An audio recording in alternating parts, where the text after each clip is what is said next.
Hello everyone, myself Khushari Katheria. In this video, we discuss the task domain in AI as well as problem of AI. Okay, so let's start. First one is the AI have a three task domain. First one is the mundane task. Okay, mundane task it means physical task. Okay, which kind of the task is physically or performed by humanly? It's called a mundane task or physical task. So mundane task have four sub part. Okay, first one is the perception, second one is the natural languages, third one is the common sense reasoning, and fourth one is the robot control. Okay, perception have a two sub part, vision and speech. Okay, vision it means computer vision આપણે જે કહીએ છીએ કે normally જે human brain જે જોવે છે એ જ વસ્તુ સેમ શું જોશે તો કે કમ્પ્યુટર મશીન જોશે. Okay, same to same speech જે કઈ બી હ્યુમન બોલે છે. ઓકે, એ જ વસ્તુ કોણ કહેશે તો કે કમ્પ્યુટર અથવા તો machine. Natural languages have understanding, generation and translation. Okay, human brain શું કરશે તો કે જે કઈ બી સિચ્યુએશન હશે એ સિચ્યુએશન પ્રમાણે બોલશે, સમજશે, પોતાના સેન્ટેન્સ અને પોતાની કોમન સેન્સની મદદથી એ શું કરશે તો કે સેન્ટેન્સ છે જનરેટ કરશે અને ટ્રાન્સલેટ કરશે. સેમ ટુ સેમ એઆઈના કેસમાં બી એ થશે કે નેચરલ લેંગ્વેજીસ જે કાંઈ બી એ લેંગ્વેજ જાણતું હશે એ લેંગ્વેજને અન્ડરસ્ટેન્ડ ટ્રાય કરશે સમજવાની, સાથે સાથે એ જનરેટ કરશે કે એમાં શું એની કોમન સેન્સ એપ્લાય કરવી જોઈએ. કોમન સેન્સ તો નહીં પણ એના રૂલ્સ એન્ડ રેગ્યુલેશનમાં એનું શું આઉટપુટ આપવું જોઈએ એ, અને એનું ટ્રાન્સલેટ કરશે કે એનું આઉટપુટ શું થશે અને એનું ટ્રાન્સલેશન શું થશે. એન્ડ મુન્ડેન ટાસ્કમાં એક એ બી છે common sense reasoning. Okay, and robot control કઈ રીતે કરશું એ મતલબ robotics as well as common sense reasoning જે આપણે વાત કરી અહીંયા આગળ નેચરલ લેંગ્વેજીસમાં અન્ડરસ્ટેન્ડિંગ વખતે જે આપણી કોમન સેન્સ યુઝ થાય છે હ્યુમન થ્રુ. ઓકે, તો થોડા ઘણા થોડું ઘણું એક્સપેક્ટેશન એવી છે કે મશીન બી કોમન સેન્સ વાળું થાય. તો પેલું એક સાઉથનું મૂવી છે જેમાં એને એ ઇમોશન શીખવાડે છે. ઓકે, રોબોટને, અને એ શું કરે છે તો કે જે કે ઇમોશનલ લેસ હતો એમાંથી ને શું કરે છે તો કે ઇમોશનલી એવું ફિઝિકલી પોસિબલ છે કે નહીં એ આ આપણું ફર્સ્ટ જે મુન્ડેન ટાસ્ક છે એમાં ચેક થાય છે. ઓકે, સેકન્ડ છે formal task have to type. First one is the games and second one is the maths. Formal it means જે કાંઈ બી આપણે રૂટીન લાઈફમાં યુઝ કરીએ છીએ, જે કાંઈ બી આપણે ગેમિંગ છે અથવા તો મેથેમેટિકલ સ્ટેપ્સ છે અથવા તો અહીંયાથી અહીંયા કંઈક કેલ્ક્યુલેશન છે તે બધી વસ્તુ છે એ શેમાં આવશે તો કે ફોર્મલ ટાસ્કમાં આવશે. Gaming have check trackers. Okay, આપણે ગેમ્સ જોવા જઈએ તો આગળ પેલી ચેસની હશે, ક્રિકેટ નહીં, ચેકર્સ છે. ઓકે, પછી પેલી કાર્ડ્સની ગેમ છે તો એ બધી કઈ હશે તો કે એ ફોર્મલ ટાસ્કમાં આવશે. અને મેથ મીન્સ કે જે લોજિકલી આપણે યુઝ કરીએ છીએ કે જે કંઈ બી આપણી રિયલ વર્લ્ડ પ્રોબ્લેમમાં, નહીં કે sine theta cos theta. Okay, પણ જીઓમેટ્રિકલી જે યુઝ થાય છે, જે કાંઈ બી આપણા એન્વાયરમેન્ટ્સને લાગતી વળગતી જે કાંઈ બી લેંગ્વેજીસ અથવા તો જે કાંઈ બી મેથ્સ છે એ.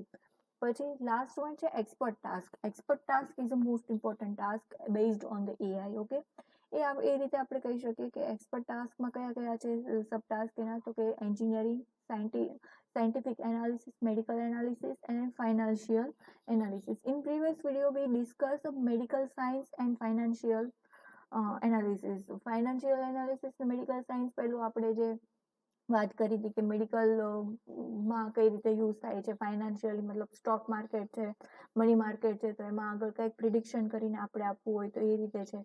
એઝ વેલ એઝ એન્જિનિયરિંગમાં બી એક્સપર્ટ ટાસ્કનો યુઝ થાય છે કે સપોઝ કે આપણે કંઈક પ્લાન કરવું છે, ડિઝાઇન કરવું છે, ઓકે, મેન્યુફેક્ચર કરવું છે, અથવા તો કોઈ મશીનરી છે એને ઇમ્પ્લિમેન્ટ કરવી છે તો એનો કઈ રીતે પ્લાન થશે, એનું આઉટપુટ શું આવશે, એ બધું ક્યાં આવશે તો કે આ એક્સપર્ટ ટાસ્કમાં. તો મે બી તમને જીટીયુમાં આની પહેલા ઘણીવાર પૂછાયેલો છે, તો આ ક્વેશ્ચન મે બી તમને જીટીયુમાં પૂછાઈ શકે કે explain task domain in AI અથવા તો task domain of AI, explain it. તો તમારે 3 ટાસ્ક લખવાના થશે કે મુન્ડેન ટાસ્ક, ફોર્મલ ટાસ્ક અને expert task. Mundane it means physical task જે આપણે પરફોર્મ કરીએ છીએ એ. ફોર્મલ ટાસ્ક ઇટ મીન્સ જે ગેમિંગ અને મેથેમેટિકલ સ્ટેપ્સ છે એ. અને એક્સપર્ટ ટાસ્ક જે એનાલિસિસ થ્રુ અથવા તો પાછળનું જે કાંઈ બી હશે એનું બેકઅપ લઈને અથવા તો એના ઉપરથી પ્રિડિક્ટ કરીને આપણે જે કરવાના છીએ એ, જેમાં એક્સપર્ટાઇઝ છે એ. Okay, now we discuss AI problem. Which kind of the problems solved by AI or solved in AI? Okay, so અહીંયા જસ્ટ મેં એક્ઝામ્પલ આપ્યા છે કે કયા કયા ટાઈપના AI પ્રોબ્લેમ્સ છે એ સોલ્વ કરે છે. અધરવાઇઝ AI ઘણા બધા પ્રોબ્લેમ છે અત્યાર સુધી સોલ્વ કરી ગયું છે, પણ જે બેઝિક્સ તમારી બુક્સમાં છે એ અત્યારે હું તમને ડિસ્કસ કરીશ. આ છે ગેમ પ્લેઇંગનો એક એક્ઝામ્પલ છે કે જે આપણે રૂબિક યુઝ કરીએ છીએ. રૂબિક પ્રોબ્લેમ છે આપણે મોસ્ટલી આપણે બધાએ આ જે કંઈ બી પ્રોબ્લેમ છે અથવા તો આ જે કંઈ બી કલર ક્યુબ વાળો જે છે એને આપણે શું કર્યો હશે તો કે પ્લે કર્યો હશે. સપોઝ કે આમાં શું હશે તો કે આમાં આડાવાળા કલર હશે, એ કલરને આપણે શું કરવાના છે તો કે બેસ્ટ વેમાં ગોઠવીને આપવાના છે. It's a Rubik cube problem. Okay, તો AI પ્રોબ્લેમ છે આ સોલ્વ કરે છે અને એ બી લિમિટેડ ટાઈમમાં. સપોઝ કે તમે જે આ ક્યુબ છે એ સોલ્વ કરશો નો ડાઉટ, પણ એ ઘણા સ્ટેપ્સ પછી, સપોઝ કે તમારું ઇનિશિયલ સ્ટેપ આ છે અને સપોઝ કે તમે 100 સ્ટેપ્સ પછી તમે કંઈક આવું કંઈક લઈને આવો છો, પણ AI છે એમણે પ્રૂવ કર્યું છે કે જે આપણે 100માં કરી દઈએ છીએ એની બદલે એ મે બી 70 અથવા તો 70માં એ જે કંઈ બી સ્ટેપ્સમાં શું કરશે તો કે પ્રોબ્લેમ છે સોલ્વ કરશે. મીન્સ હ્યુમનને એને શું કર્યું છે તો કે બીટ કર્યું છે. સેકન્ડ વન છે 8 પઝલ પ્રોબ્લેમ. 8 પઝલ પ્રોબ્લેમ તમે ન્યૂઝપેપરમાં ને એમાં જોયું હશે કે 8 પઝલ પ્રોબ્લેમ આ જે છે એ થોડો અલગ છે. 8 પઝલ પ્રોબ્લેમ શું છે તો કે આમાં આગળ તમારી પાસે 8 સ્લાઇડ્સ આપી હશે, 1 2 3 4 5 6 7 8 અને કોઈ એક હશે એ બ્લેન્ક હશે. 9x9માં કોઈ એક સ્લાઇડ આપેલી હશે, એ એક સ્લાઇડમાં શું કરવાનું તો કે એ સ્લાઇડને મૂવ કરવાની. મૂવ કઈ રીતે થશે તો કે ઉપર નીચે બાજુમાં લેફ્ટ એન્ડ રાઈટ, મતલબ up down left and right એ રીતે મૂવ કરવાની. અને કઈ રીતે લાવવાની તો કે આ રીતે આપણે એને લઈ આવવાની છે. મતલબ સ્ટાર્ટ સ્ટેટ, ઇનિશિયલ સ્ટેટ આ છે, ગોલ સ્ટેટ આ છે. એમાં બી AI પ્રોબ્લેમ એવું કહે છે કે સપોઝ કે આ જે સોલ્વ કરવા માટે હ્યુમનને મે બી હ્યુમન એમ કે ચલો હું સોલ્વ કરી દઉં, પણ હ્યુમનથી બી ઓછા જો પોસિબલ હોય તો. સપોઝ કે 8 સ્ટેપમાં એ રન થતું હોય ને હ્યુમન 9માં લઈ આવે છે તો બી AI શું કહે છે તો હું 8માં તો લાવી જ શકું છું, એ ટાઈપનું. ઓકે, તો અહીંયા બી એક ચેલેન્જ છે હ્યુમન જોડે. સાથે સાથે એક બીજો પ્રોબ્લેમ છે એન ક્વીન પ્રોબ્લેમ. આપણે એને 4 ક્વીન, 6 ક્વીન, 8 ક્વીન એ પ્રોબ્લેમ્સ તરીકે બી ઓળખી શકીએ. N it's a real number. Okay, તો એ રીતે આપણે કહી શકીએ. તો અહીંયા આગળ 8 ક્વીન પ્રોબ્લેમ છે એ સોલ્વ કરેલો છે. આમાં શું હશે તો કે એક બોર્ડ હશે, okay, black and white board હશે. એ બ્લેક એન્ડ વ્હાઇટ બોર્ડમાં તમારે ક્વીન્સ છે એ રીતે સેટ કરવાની છે કે જે એને ડાયગોનલી, બરોબર, વર્ટિકલી કે હોરિઝોન્ટલી ક્યાંય એકબીજાને ક્રોસ ના થવી જોઈએ. સપોઝ કે અહીંયા એન ક્વીન પ્રોબ્લેમ છે તો તમે આ ક્વીનને ચેક કરજો, અહીંયા આગળ મૂકશો તો પછી અહીંયા આગળ તમે કોઈ ક્વીન નહીં મૂકી શકો, અહીંયા આગળ કોઈ ક્વીન નહીં મૂકી શકો, અહીંયા આગળ નહીં મૂકી શકો. મતલબ કોઈ એક લાઈનમાં તમે કોઈ એક ક્વીન જ જોઈ શકશો, એ લાઈનમાં સાથે સાથે એના ડાયગોનલમાં. ઓકે, તો આ ક્વીનને ચેક કરો તો અહીંયા આગળ કોઈ છે ક્વીન તો કે ના નથી, તો કે અહીંયા આગળ છે તો કે ના નથી, અહીંયા આગળ છે તો કે નથી.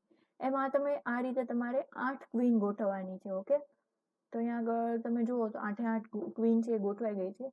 આની સિવાયની બી પોઝિશન હોઈ શકે છે. ઓકે, એવું નથી કે આ જ હોય, પણ આની સિવાયની બી પોઝિશન હોઈ શકે છે અને એ પોઝિશનમાં એન ક્વીન પ્રોબ્લેમ છે એ સોલ્વ થાય છે કમ્પ્યુટર થ્રુ. ઓકે, પછી એક પ્રોબ્લેમ છે મિશનરી અને કેનિબલ્સનો. ઓકે, આ ફેમસ ગેમ છે, મેબી તમે તમારા ચાઇલ્ડહુડમાં એ રીતે તમે રમી હશે. આમાં શું હશે તો કે 3 મિશનરી છે અને 3 કેનિબલ્સ છે. એને શું કરવાનું છે તો કે રિવર ક્રોસ કરવાની છે. આને આપણે રિવર ક્રોસ પ્રોબ્લેમ બી કહી શકીએ છીએ. તો અહીંયા આગળ એવું છે કે 3 રાક્ષસો અને 3 ડાકુઓ બી કહી શકો, રાક્ષસો બી કહી શકો. ઓકે, અને 3 માણસો છે અથવા તો સાધુ એ રીતે બી, અથવા તો એવી રીતે તમે કહી શકો. તો એને શું કરવાનું છે તો કે એને રિવર ક્રોસ કરવાની છે. પણ આ જે બોટ અથવા તો આ જે કંઈ બી જેના થ્રુ આપણે જવાનું છે એની ઉપર મિનિમમ 2 જણા જઈ શકે. ઓકે, તો તમારે એ રીતે મોકલવાના છે કે અહીંયા આગળ જો સપોઝ કે 2 સાધુ અહીંયા રહેશે અને એક મિશનરી રહેશે. સોરી, અહીંયા આગળ શું એનું રૂલ્સ અને રેગ્યુલેશન શું હશે તો કે 3 ને 3 6 જણા છે, 6 જણાને અહીંયા આગળ પાસ થવાનું છે.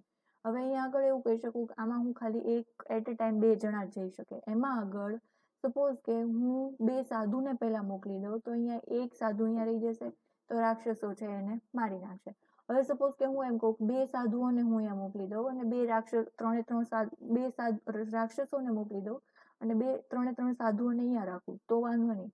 સપોઝ એટલે રૂલ શું કહે છે કે ભાઈ સાધુઓ કરતા રાક્ષસોની સંખ્યા વધવી જોઈએ નહીં. બંને બબ્બે હશે તો ચાલશે, બંને એક એક હશે તો ચાલશે, બંને ત્રણ ત્રણ હશે તો ચાલશે, પણ એક સાધુ અને બે રાક્ષસ અથવા એક સાધુ ને ત્રણ રાક્ષસ જો અહીંયા આવ્યા તો એ શું કરશે તો કે એને મારી નાખશે. મતલબ રાક્ષસોની સંખ્યા સાધુઓ કરતા ઓછી વધારે થવી જોઈએ નહીં. એની જેટલી હશે તો ચાલશે પણ એનાથી વધારે થવી જોઈએ નહીં.